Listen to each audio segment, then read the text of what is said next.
Crazy God Story, Jesus Freaks Edition. There's a girl named Miriam who grew up in a Muslim home in Syria where Christianity is heavily persecuted.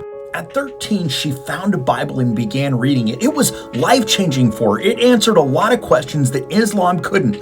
She ended up giving her life to Jesus and as a result became the family outcast. She began talking to her friends about Jesus because she wanted them to know God the way that she did. One of them asked her for a Bible, and so she brought it the next day, but it turned out to be a trick.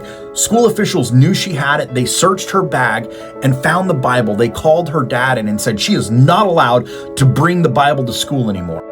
Miriam's father burned all of her things and began to beat her on a regular basis. Her mom and brother joined in torturing and abusing her and mocking her and making fun of her because she was a Christian. For years, Miriam's family regularly beat her and mocked her, trying to get her to renounce her faith in Jesus. But none of it worked, and she continued to openly live for Jesus and proclaim the gospel until eventually she was forced to move out of her home. Miriam is now 34 years old. She continues to live for Jesus and to pray for her family. Throughout the Gospels, Jesus repeatedly said, "Whoever seeks to save his life in this life will lose it, but whoever loses his life for the sake of the gospel will save it for eternity." One day when Miriam stands before God the Father, he's going to say, "Well done, good and faithful servant. Enter into the joy of the Lord."